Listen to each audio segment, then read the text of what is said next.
Thoughts on The Beginner's Guide. This is not a review. It's my feelings on the game after finishing it.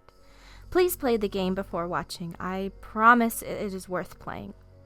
So anyway, I'm real. I know that seems like a pretty obvious thing to say, but this is something that comes up in the game The Beginner's Guide. It also comes up in my real life, every day, that I have to remind others that I am real. But Mari, isn't that game about not analyzing games and then not judging the game and the meanings? No. It's about taking a creation as a creation and not using that creation to judge the creator. I think that is something we often confuse, that since we can judge a creation, analyze it, and dissect it for meaning, that means we can also do that to the creator. Because they are one and the same, but they are not the same. It's perfectly reasonable and encouraged to find meaning in video games, books, art, film, and TV shows. It is not reasonable to argue that because someone made a video game, the contents of that video game tells you something about who made it. Because a video game is not real, but a developer is a real person. For example, I joked with the developer of Masakizia, a very disturbing and violent game, that he would make a good stalker.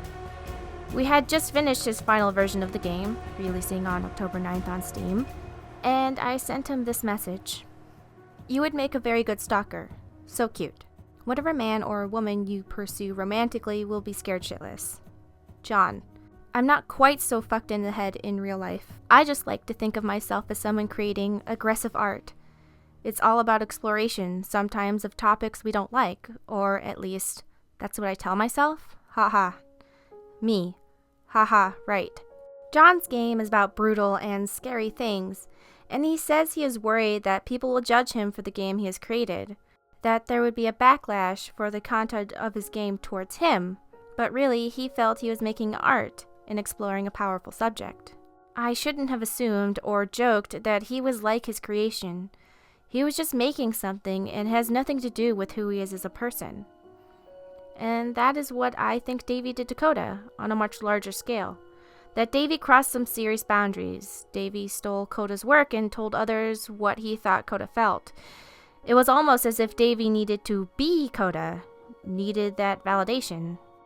And that is how I feel sometimes when people psychoanalyze Stacy and I, that we encourage people to think critically about stories and games.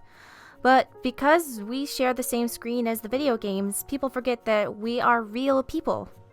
Real people with complexities that you are not able to see from just our Let's Plays and other videos.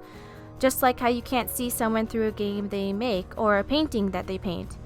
You can dissect a character because they are created to be dissected, but you cannot dissect a person's brain, metaphorically.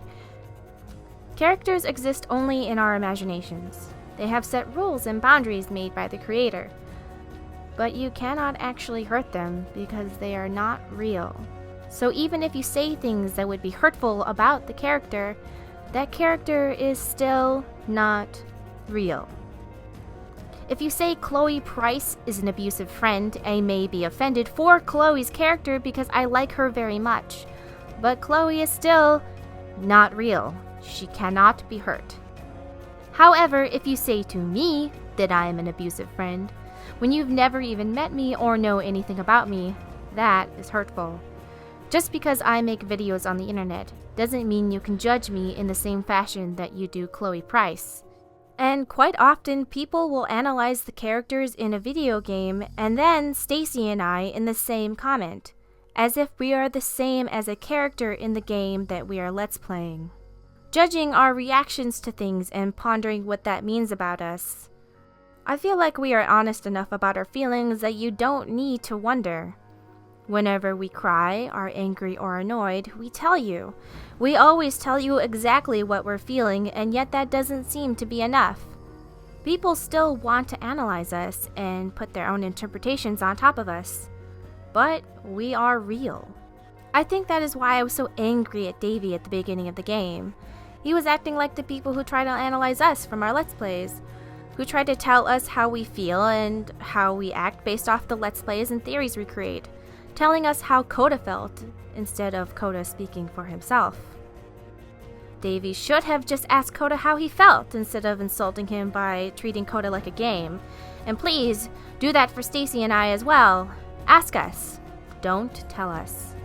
But Mari, you shouldn't judge Davey because... Hold on. Davey is not real.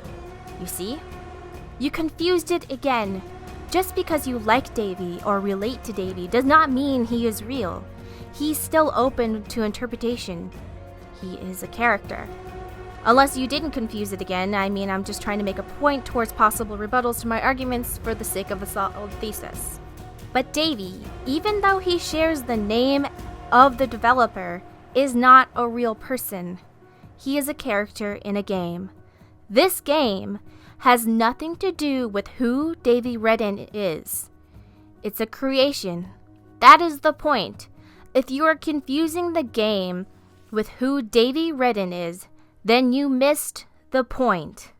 It doesn't matter if the game is autobiographical or not. It really doesn't. The developer and the game are two separate things to me. This is called death of the author, which is the birth of a reader. It's the idea that facts about the author of a story should have no weight on the interpretation of the story, because the story is going to live long past the life of the author and have its own life. So my main point is that sometimes people are creative and they explore things in creation that don't really reflect who they are, and that creation is up for analysis and interpretation. It's encouraged to interpret someone's work. It's the entire basis of art. But there is a line that you need to not cross when expanding that analysis to the creator. Unless an artist comes up to you and said, "I hate you," to your face, I don't think you have any right to shit on them for what they have made. And I don't think anyone has any right to feel like they intimately know someone purely based off their works. I think that a lot of people don't realize that Davey scares me. That's why I didn't like him. Imagine if someone was obsessed with you. Try for a second not to identify with the character Davey and identify with the character Koda. And listen to what Davey says in that context. Koda, someone who has done everything they can to make it so Davey cannot find him, is now finding out that Davey is still obsessed with him. That's why I'm releasing this collection of your work. What? Is because I haven't been able to find any other way to reach you. I've tried everything. And so a part of me has hope that if I put this compilation out into the world, and if I put my name on it, that maybe enough people will play it so that it'll find its way to you. You're a crazy motherfucker. So I can tell you that I'm sorry. I know I screwed up. If I apologize to you truly and deeply, will you start making games No, again? You're so crazy. Please. Oh, God. I need to feel okay with myself again. And I always felt okay as long as I had your work to see myself in. Is something wrong with me? Yes. Yeah. Wow. Because I know that I did an awful thing, and I'm doing it again right now. Like, I'm showing people your work, but I can't stop myself from doing it. That's how badly I need to feel something again. Like I'm an addict. There has to be something wrong with me. Can I apologize? What if I tell you I was wrong? Will that work? Will that fix it? I don't know. I don't think it will, but there's nothing else that I can do. Just tell me what you want. I'm sorry. I'm sorry. Please. Start making games again. Please help me. Please give me some of whatever it is that makes you complete. I want whatever that wholeness is that you just summoned out of nothing and you put into your work. You were complete in some way that I never was. And I want to know how to be a good person. I want to know how not to hate myself. Please. I'm fading, and all I want is to know that I'm going to be okay.